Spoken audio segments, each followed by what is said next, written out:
Hi everyone, कैसे हैं आप लोग। तो कहाँ थे हम लोग? मेरे ख्याल से टू डायमेंशनल मोशन कर रहे थे, जिसमें प्रोजेक्टाइल का बेसिक अप्रोच समझ लिया था हमने। ठीक है। अब हम लोग थोड़े नॉन कन्वेंशनल टाइप के and projectile motion on incline plane ये सभी करेंगे। ठीक है। तो फिर से मैं आपको याद दिला दूं कि क्या करना होता है जब भी हम टू डायमेंशनल मोशन की बात करते हैं। अगेन हमारा जो 1D है, यही बहुत इंपॉर्टेंट रोल प्ले करता है। 1D ही बहुत इम्पॉर्टेंट रोल प्ले करता है। ठीक है। लेकिन 2D को 1D से क्या लेना है देना जी। तो जो की पॉइंट आपने समझा होगा कि भाई आपको तोड़ना आना चाहिए, मतलब कैसे हम लोग 2D को, ठीक है, just break that 2D into one dimensional motion, यही की था। बड़े ध्यान से, और इस तरह से हमें यहाँ पे बहुत स्ट्रैटेजिक होने की ज़रूरत होती है। आपको बहुत तसल्ली से सोच समझ के ऐसा लिखते हैं ताकि हम फॉर्मूले यूज़ कर पाएँ जो हम 1D में पढ़ चुके थे। तो बहुत ध्यान से, ऐसे नहीं कि कहीं भी किसी को एक्स एज्यूम कर लिया, किसी को वाई, नहीं, बहुत तसल्ली से लिखना है। ठीक है जी। तो अब यहीं से आगे बढ़ते हैं और मैं कुछ एग्जांपल देता जाता हूँ सबसे पहले। ठीक है। इंक्लाइन प्लेन से ही शुरू कर लेंगे कहानी, फिर हम अलग अलग पॉइंट समझना स्टार्ट करेंगे। ठीक है। कि भाई अगर मान लो यहीं पे मैं आपको दिखाता हूँ कि projectile motion on incline plane. ठीक है। अगर हम इंक्लाइन प्लेन की बात करें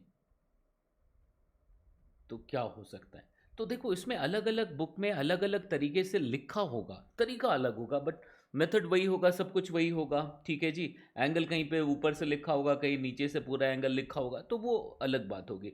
आपको बेसिक समझना है, क्योंकि आपको अगर कॉन्सेप्ट पता है तो आप बिल्कुल कर पाओगे। ठीक है। तो अगर projectile motion on incline plane की बात करते हैं हम लोग, ठीक है, यहाँ से देखिए जी। तो क्या क्या बातें होंगी वो हम लोग एक बार समझ लेते हैं। तो अगर projectile motion on incline plane देते हो, तो हमने यहाँ से जैसे फेंक दिया जी किसी को यू से, और ये जो एंगल है ये अल्फ़ा है मान लो। ठीक है। और इंक्लिनेशन थीटा है। तो जो इंक्लाइन प्लेन था उसकी इंक्लिनेशन थीटा है, और ये इसको अल्फ़ा लिख दिया। फिर इसके साथ ही मैं जो भी हम अप्रोच समझेंगे उसको और जल्दी कैसे कर सकते हैं वो भी वीडियोस में साथ साथ रखता जाऊंगा, ताकि आपको कभी दिक्कत ना हो।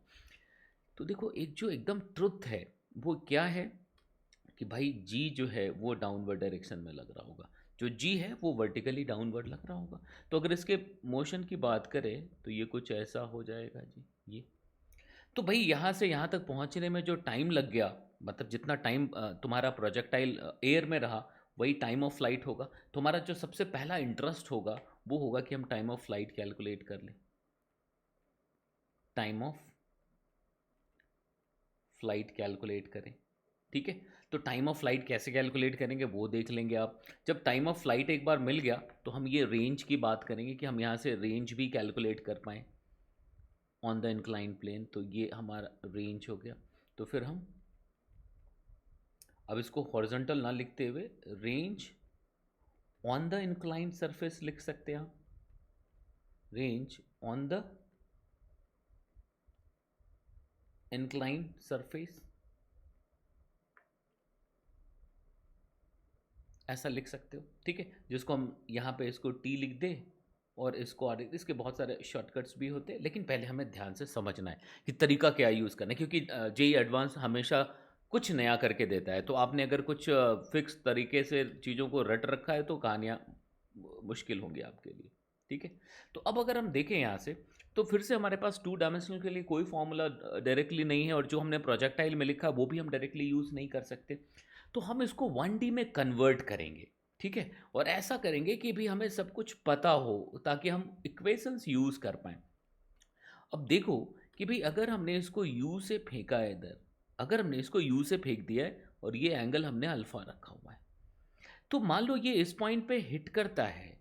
तो अब अगर मैं इसको एक्स एक्सिस लिखूंगा तो मुश्किल में आ जाऊंगा ना, क्योंकि this height is not given, कि भी एक्चुअली उस पार्टिकल ने कहाँ पे हिट किया है वो तो हमें नहीं पता है। तो ये अननोन हो जाएगा। तो अगर मैं इसको वाई एक्सिस मानूंगा तो हमारे पास एक एक्स्ट्रा अननोन होगा, और हम यूज़ नहीं कर पाएंगे वन डायमेंशनल के कॉन्सेप्ट, क्योंकि हमें यहाँ पे तो 1D के कांस्टेंट एक्सेलरेशन वाले फॉर्मूले यूज़ करने हैं जो इक्वेशन ऑफ मोशन है। ठीक है। तो अगर मैं इसको वाई एक्सिस एज्यूम कर लूँ, जरा ध्यान से समझना, और इसका फ़ायदा भी मिलेगा हमें। ठीक है। तो अगर मैंने इसको वाई एक्सिस लिख दिया, तब आप सोचो क्या फ़ायदा हुआ। फ़ायदा ये हुआ कि पार्टिकल आया और यहाँ स्ट्राइक किया। तो मतलब हम कह सकते हैं अरे भैया इससे तो हमें वही चीज़ मिल रही कि वाई एक्सिस पे डिस्प्लेसमेंट ज़ीरो हो गया, एंड वाई एक्सिस पे हम इनिशियल वेलोसिटी भी लिख सकते हैं। देखो अगर u इधर है तो इसका एक कंपोनेंट हो जाएगा जो u साइन अल्फा होगा। तो देखो डिस्प्लेसमेंट भी पता लग गया, इनिशियल वेलोसिटी भी पता लग गई, और एक्सेलरेशन भी पता, क्योंकि g तो हमें पता ही है। अब उसका कंपोनेंट हम along X axis sorry along Y axis लिख देंगे क्या। तो देखो यहाँ से अल्फा, तो अगर ये एंगल थीटा हमने लिखा है बेटे जी, तो ये भी थीटा हो जाएगा क्या। तो अगर आप यहाँ से देखो तो वाई एक्सिस पे अगर हम बात करें तो जी का एक कंपोनेंट है, जी का एक कंपोनेंट है, और वो हम लिख सकते हैं। कितना हो जाएगा वो, देखो इसको क्या हो रहा है अभी, देखिए ये लिख सकते क्या, देख लो यहाँ तक बातें समझने की कोशिश करना। तो यहाँ पे देखोगे तो ये क्या आ गया सर, ये आ गया हमारा जी कॉस थीटा। ये क्या हो गया, जी कॉस थीटा। अब जरा सा सोचो कि अगर हम वाई एक्सिस, इसको स्ट्रैटेजिकली हमने ये कहा, तो ये लिखने से फायदा क्या हो गया। अब देखो बेटा वाई एक्सिस पे, अब देखो इसके लिए शॉर्टकट याद रखते हैं, बस जी का जी कॉम्पोनेंट ले लो। यार इससे क्या फ़ायदा मिलेगा, अब एक सेकंड में आप समझ सकते हैं कि बेसिक्स क्या है, तो एडवांस के लिए आप तैयार रहते, क्योंकि वहाँ पे नया कुछ भी पूछा जाए आपको पता होता है। तो अगर मैं वाई एक्सिस की बात करूँ तो हमारे पास क्या क्या इन्फॉर्मेशन है। तो सबसे पहला तो displacement along Y axis is zero. भाई आपने यहाँ से चलना शुरू किया और आप एक्स एक्सिस पे ही गिरे, मतलब वाई पे डिस्प्लेसमेंट इज स्टिल ज़ीरो। आप गए यहाँ से गए फिर यहाँ पहुँचे, तो वाई ज़ीरो हो गया sir. Initial velocity along Y axis is given, it is u sine alpha, कोई प्रॉब्लम नहीं है सर। और अगर हम एक्सेलरेशन अलोंग वाई एक्सिस की बात करें, it is given, it is minus g cos theta. बेटा ऐसा क्यों लिखा, क्योंकि हमने इधर अपवर्ड इसको पॉजिटिव लिखा है, तो इसका उल्टा नेगेटिव हो गया, that's why minus g cos theta. सिर्फ इतना खेल करना था, और इतने खेल से आपको देखो पता मिल गया। अब आप यहाँ से बड़े आराम से टाइम निकाल सकते हैं, क्योंकि ये वन डायमेंशनल मोशन है। You have displacement, initial velocity as well as that acceleration. तो डिस्प्लेसमेंट निकालने में कोई भी परेशानी नहीं है। We can use this formula s equals to u t plus half a t square. और अगर हम डिस्प्लेसमेंट की बात करें तो displacement zero, initial velocity sir u sine alpha into t, where t is the time of flight, minus half g cos theta into t square। जैसे आप practice में आते हो तो आपको इतना कुछ लिखने की जरूरत नहीं होती, आप मन में सोचते हो अच्छा अच्छा जी cos थीटा हो जाएगा। अब इसके लिए बहुत धूमधाम से शॉर्टकट बोल करके कुछ करने की जरूरत नहीं है। इससे क्या होगा, आप थोड़े लो कॉन्फिडेंस में आते चले जाओगे। ठीक है, तो यहाँ तक बात समझ आ रही है। तो कंट्रोल होना चाहिए, जो कुछ भी लिख रहे हैं आपको पता है कि वो क्यों आ रहा है। अब यहाँ से बड़े आराम से टाइम निकल गया सर। सो टाइम कितना आ जाएगा, 2u sine alpha upon g cos theta. मुझे लगता नहीं कि किसी भी बच्चे को कोई दिक्कत होनी चाहिए इसमें। तो देखो टाइम ऑफ फ्लाइट बड़े आराम से हमने कैलकुलेट कर लिया, ठीक है रहेगा। अब अगर हम रेंज कैलकुलेट करने की कोशिश करें, यहीं से निकाल लेते हैं सर। तो रेंज की बात करते हैं तो एक्स एक्सिस पे क्या क्या गिवन है वो सब पता कर लें। जैसे वाई पे चीज़ें लिख दी, तो अब एक्स एक्सिस पे भी लिख देते हैं। इसको थोड़ा नीचे कर लेता हूँ तो सब कुछ दिख जाएगा आपको। अगर हम एक्स एक्सिस की बात करें, बात समझ आ रही है क्या करना था, वही डिवाइड एंड रूल।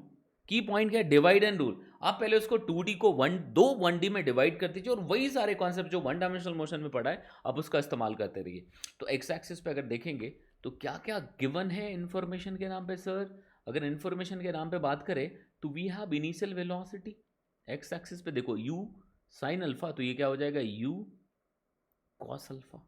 और जी का कंपोनेंट इधर जी कॉस थीटा था, तो इधर क्या हो जाएगा जी साइन थीटा। तो अगर हम यहाँ पे देखें तो you x is you sine alpha, कोई प्रॉब्लम नहीं है। ए एक्स कितना हो जाएगा, माइनस जी साइन थीटा। ठीक है सर। अब आप देखो ये दो चीजें दी हुई है, और देखो मोशन के लिए मैंने बताया टाइम तीनों के लिए कॉमन हो जाएगा। हम एक्स की बात करें, हम वाई की बात करें, या फिर एक्चुअल पाथ की बात करें, टाइम से ही तीनों वेल कनेक्टेड थे। तो यही जो टाइम हमने निकाला उसका इस्तेमाल यहाँ कर सकते हैं, which is 2u sine alpha upon g cos theta. बिल्कुल उसका इस्तेमाल कर सकते हैं, है ना।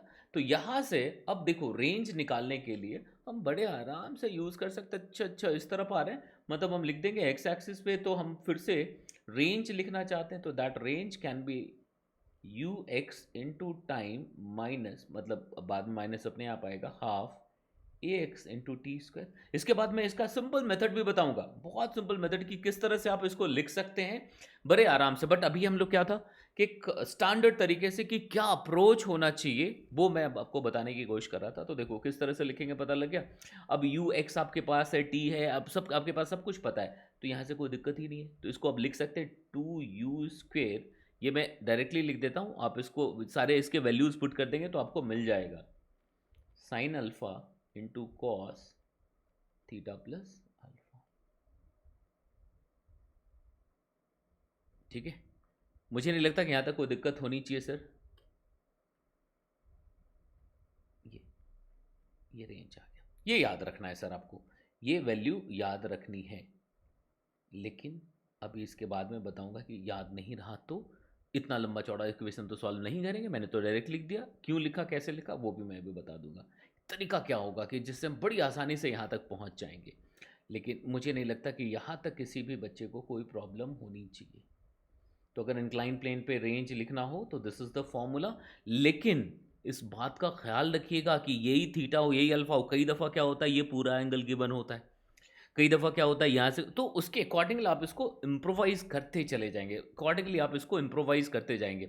अच्छा, इस बार मैं इसको ठीक से लिखने की कोशिश कर रहा हूँ ताकि मैं इसको एज अ नोट्स प्रोवाइड कर पाऊँ आपको। ठीक है, तो ये नोट्स भी मिल जाएगा, बस बिल्कुल ऐसे ही लिखा हुआ है ना। तो यहाँ तक बातें समझ आ रही है। अब यहाँ से थोड़ा सा मैक्सिमम मिनिमा यूज़ कर लेंगे तो हम आर मैक्सिमम की बात भी कर लेंगे। तो देखो यहाँ पे आर जो है वो फंक्शन ऑफ अल्फा हो गया, फंक्शन ऑफ अल्फा हो गया अगर अगर हमारे पास theta and U are given. क्योंकि भाई देखो इंक्लाइन प्लेन पहले से पता होगा, ऐसा इंक्लाइन प्लेन है, कितनी वेलोसिटी से आप फेंक सकते हैं वो भी आपको पता होगा। तो एडजस्टमेंट कहाँ पे होगी, वही अल्फा पे कि तुम कितने एंगल पे फेंकोगे। तो कितने एंगल पे फेंकोगे मतलब जो रेंज है अब हमारा वो फंक्शन ऑफ अल्फा हो गया। तो यहां से क्या करेंगे, d r by d alpha को ज़ीरो कर लेंगे, d r by d alpha को ज़ीरो कर लेंगे। इसमें कोई दिक्कत ही नहीं है सर। इसमें एक बड़ा प्यारा सा क्वेश्चन मैं अभी पाथफाइंडर का डाल दूंगा इसके बाद ही, जो इस कॉन्सेप्ट पे है और बहुत मज़ेदार सवाल है यार। ठीक है, तो यहाँ तक बात समझ आ रही है, तो इसको जैसा लिखेंगे देन आपको यहाँ से आर मैक्स मिल जाएगा इंक्लाइन प्लेन पे। ठीक है, आर मैक्स यहाँ से मिल जाएगा। तो यहाँ तक मुझे नहीं लगता कोई दिक्कत होनी चाहिए। 1 प्लस साइन थीटा इंटू जी, ये याद रखना है आपको। ठीक है, ये याद रखना है। तो यहाँ तक समझ आई बात। तो कि अगर इंक्लाइन प्लेन हो तो इंक्लाइन प्लेन पे हम कैसे आगे बढ़ेंगे, क्या तरीका होगा, ये सारी बातें समझ आ गई आपको। तो देखो एक्स एक्सिस पे इनिशियल वेलोसिटी, एक्सेलरेशन, और यही टाइम क्यों यूज़ कर लिया पता चला सर जी, यही टाइम क्यों यूज़ कर लिया ये बिल्कुल पता लग गया, बहुत बढ़िया। तो रेंज आ गया। अब यहाँ पे देखेंगे अगर थीटा और यू गिवन हो तो अल्फा के टर्म्स में हम लिख सकते थे, तो लिख दिया सर।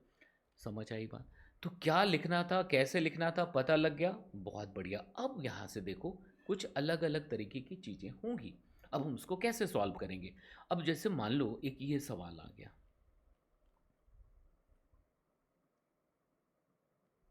ठीक है, कि एक पार्टिकल है उसको प्रोजेक्ट कर दिया यहाँ से। अब ये तो डबल इंक्लाइन दिख रहा है सर 90 डिग्री पे, and it strikes the second incline perpendicularly, it strikes the second incline perpendicularly, then find the time of flight। ये क्वेश्चन है sir. We have two incline planes जो एक दूसरे पे के साथ 90 डिग्री पे है, and this angle is given, it is theta. Then आपसे कहा गया find the time of flight. आपसे कहा गया कि टाइम ऑफ फ्लाइट यूज करो, कैलकुलेट करो। जी ऑब्वियसली डाउनवर्ड डायरेक्शन में लग रहा होगा, जो जी लग रहा है वो पक्के तौर पे डाउनवर्ड डायरेक्शन में लग रहा है। ठीक है, अब अगर आप यहाँ पे देखोगे जी डाउनवर्ड डायरेक्शन में लग रहा है और हमें टाइम ऑफ फ्लाइट निकालना है, आप कोई फॉर्मूला यूज़ नहीं कर सकते जो हमने अभी स्टैंडर्ड प्रोजेक्टाइल के पढ़ा गया। अच्छा 2u साइन थीटा अपॉन जी नहीं कर सकते, 2u sine alpha upon g cos theta नहीं कर सकते। क्या करेंगे, वही डिवाइड एंड रूल, और वही जो वन डायमेंशनल मोशन के लिए जो आपने इक्वेशंस लिखे हैं उसी का इस्तेमाल करेंगे। तो अब देखो जरा सोचो बेटे कि अगर मैं इसको वाई एक्सिस लिख दूँ तो क्या इन्फॉर्मेशन है आपके पास।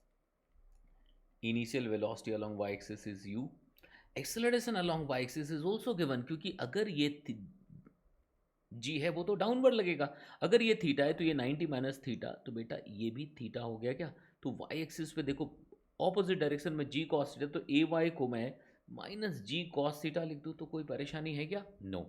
अब आपको पता होना चाहिए कि perpendicular component of any vector is always zero, कि मतलब अगर जी तुम यहाँ लिखते थे तो इसका एक्स कंपोनेंट पक्के तौर पे जीरो लिखते थे। तो बेटा अगर ये पार्टिकल परपेंडिकुलरली स्ट्राइक कर रहा है सेकंड प्लेन को, अगर ये पार्टिकल सेकंड प्लेन को परपेंडिकुलरली स्ट्राइक कर रहा है, इट मींस कि पक्के तौर पे कह सकते हैं कि वी वाई बिकम जीरो, कोई नहीं रोक सकता इसको, वी वाई बिकम्स जीरो। तो वी वाई बिकम जीरो कहने का मतलब क्या हो गया सर, कि भाई यहाँ पे क्योंकि परपेंडिकुलरली ये लिख स्ट्राइक कर रहा था, वाई कॉम्पोनेंट बचा ही नहीं। अब आप देखो ना, ये वाई एक्सिस पे इंफॉर्मेशन है, वाई एक्सिस पे इंफॉर्मेशन होने का मतलब क्या हो गया कि अब तुम्हारे पास पूरी अथॉरिटी है इक्वेशन ऑफ मोशंस इस्तेमाल करने का। तो अब देखो v है, u है, a है, टाइम निकालने के लिए क्या यूज़ करोगे, v equals to u plus a t का इस्तेमाल कर लोगे क्या, तो v equals to u plus a t, तो अब यहाँ से देखो सर v ज़ीरो है, u के प्लेस पे u लिख दोगे, minus g cos theta into t हो जाएगा, तो यहाँ से ये टाइम ऑफ फ्लाइट हो गया,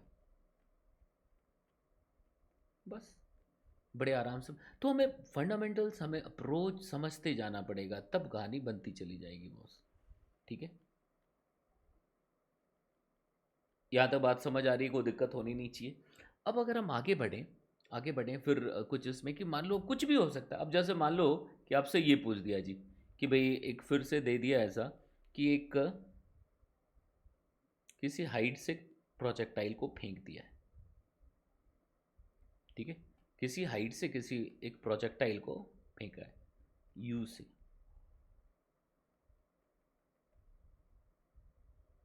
थीटा एंगल पे, ठीक है, एंड हाइट जो था वो गिवन है, इट इज एच, जो हाइट है वो गिवन है एच। अब मैं यहां आपसे पूछता हूं कि यहां पे अगर आप देखो, तो अगर हम यहां पे जी लिख सकते हैं, टाइम ऑफ फ्लाइट पूछ रहा है आपसे, रेंज पूछ रहा है आपसे हॉरिजॉन्टल, तो तुम्हें तो पता है कि पाथ कैसा बनेगा जी, ऐसा। अब ऐसा नहीं कि एक अलग सा छोटा प्रोजेक्टाइल यहाँ से सोचे फिर अलग सा बने, नो। अब सीधा सोचो ना कि अब अगर हम देखें तो इसको मैं वाई एक्सिस लिखता हूँ तो मुझे कोई परेशानी नहीं होनी है, क्योंकि वाई एक्सिस पे डिस्प्लेसमेंट इज गिवन, क्योंकि ये पता है एच हाइट से फेंका है। तो अगर मैंने वाई एक्सिस लिख दिया तो तसल्ली से आप चीज़ें लिखिए तो क्या क्या मिलेंगी आपको। अगर वाई एक्सिस की बात करें तो तसल्ली से लिखें तो क्या क्या मिल जाएगा सर आपको, displacement along Y axis is minus h, क्योंकि हमने अपवर्ड डायरेक्शन को पॉजिटिव लिखा तो डाउनवर्ड ऑब्वियसली नेगेटिव होगा। And what is displacement, it is the shortest distance between initial and final, तो ये इनिशियल है ये फाइनल है, लेकिन we are talking about only Y axis, that's why हमने सिर्फ ये एच लिया और ये minus h. Acceleration along Y axis there is no problem, minus जी। और अगर हम वेलोसिटी अलोंग वाई एक्सिस लिखें इनिशियल, तो it would be you sine theta, कुछ भी मुश्किल है क्या। अब हमारे पास तीन डिफरेंट नोन क्वांटिटीज हैं जिसका इस्तेमाल करके हम बड़े आराम से सब कुछ कैलकुलेट कर सकते हैं। तो देखो ये वन डायमेंशनल मोशन हो गया, अब हमें टाइम ही तो चाहिए, तो मैं s equals to u t plus half a t square का इस्तेमाल कर सकता हूँ, क्योंकि ये वन डायमेंशनल मोशन हो गया। तो एस के प्लेस पे क्या रख दोगे, minus h, it should be equal to u t, u मतलब क्या हो जाएगा sir, u sine theta, time तो हमें निकालना है t, minus half g t square, बस हो जाएगा। अब इस इक्वेशन से वैल्यूज पुट करेंगे आपको टाइम मिल गया, कोई पंगा ही नहीं है सर, कोई भी पंगा है क्या, नहीं, बड़े आराम से निकाल गए। अब यहाँ तक अगर पहुँच गए, अब अगर हमें ये चाहिए, नहीं जी हमें तो रेंज भी कैलकुलेट करना है, कोई परेशानी नहीं, आप एक्स एक्सिस पे आ जाओ। अगर आपको रेंज भी कैलकुलेट करना है आप एक्स एक्सिस पे आ जाओ। तो जब आप एक्स एक्सिस पे आओगे, what are the given information along X axis, तो हम कहेंगे भाई इनिशियल वेलोसिटी जो है, अगर हम एक्स एक्सिस की बात करते हैं, it is you cos theta, initial velocity कितनी है, यू कॉस थीटा। अब देखो एक्सेलरेशन है नहीं, क्योंकि वाई कॉम्पोनेंट है, बट जी का एक्स कॉम्पोनेंट कितना हो जाएगा, जीरो, तो इसको हम पक्के तौर पे जीरो लिख सकते हैं। अब अगर आप देखोगे तो अगर मुझे रेंज चाहिए तो मैं इसको सीधे सीधे तौर पे लिख सकता हूँ, अच्छा range equals to simply velocity, into time, and we have already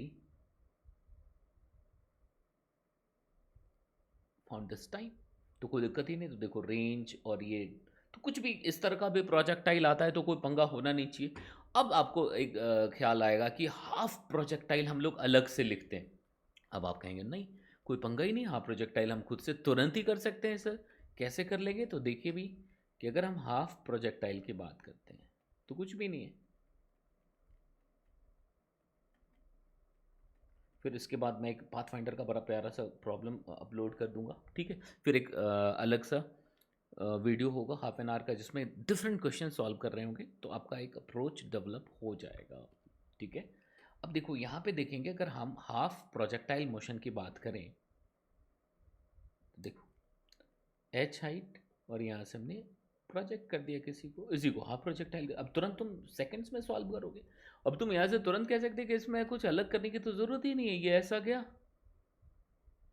तो इसमें जी डाउनवर्ड लग रहा है, ये क्वेश्चन में पता है हमें ये रेंज निकालना पड़ सकता है और टाइम ऑफ फ्लाइट निकालना पड़ सकता है, यही ना, हमें रेंज निकालना हो सकता है और टाइम ऑफ फ्लाइट निकालना हो सकता है। तो देखो इसको अब हमें वाई एक्सिस लिखने में कोई दुविधा नहीं होनी चाहिए because displacement is given, Y axis पे गए।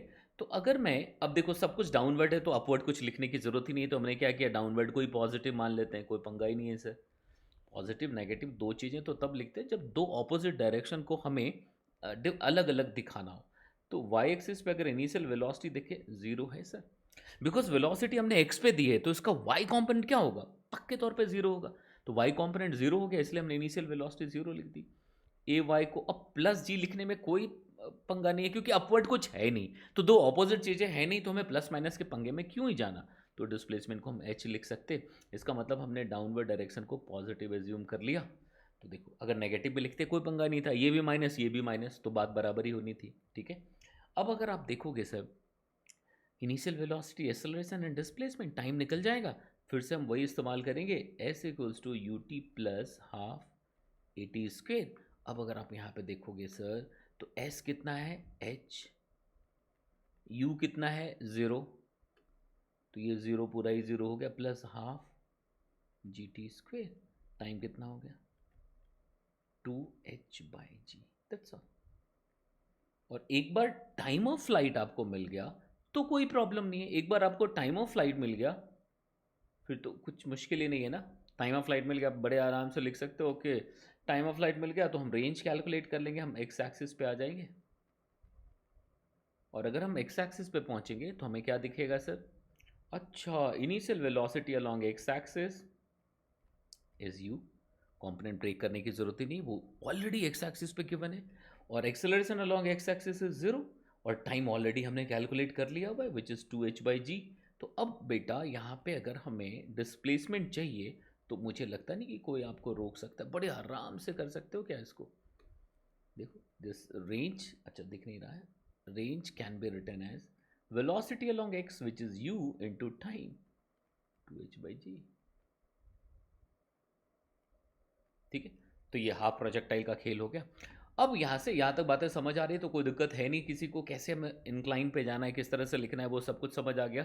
अब हम लोग जो प्रॉब्लम सॉल्विंग वाला होगा उसमें से ये सब कुछ देख लेंगे कि अगर एक पार्टिकल को ऐसा फेंका है और बीच में दीवार आती है तो क्या होगा, तो कोलिजन होगा। तो फिर रेंज में क्या फ़र्क पड़ेगा, ठीक है, टाइम ऑफ फ्लाइट में क्या फ़र्क पड़ेगा, तो वो सब तो उसके लिए मैं एक अलग सा लेक्चर रख दूंगा क्योंकि थोड़ा सा यहाँ पे मुझे समझाना पड़ेगा क्योंकि मैं ये एज्यूम करके चल रहा हूँ कि आपने स्टार्ट किया तो you don't have any idea about collision और फोर्स ऑफ इम्पैक्ट और चेंज इन मोमेंटम। तो मैं इसके अकॉर्डिंग मैं चीज़ें समझा दूंगा कि कैसे क्या लिखते हैं, ये कैसे फोर्स ऑफ इम्पैक्ट इसी लाइन पे आएगा तो मोमेंटम इस लाइन पे कंजर्व होगा अगर ये स्मूथ सरफेस है तो फिर बड़े आराम से आप इसको समझ जाएंगे।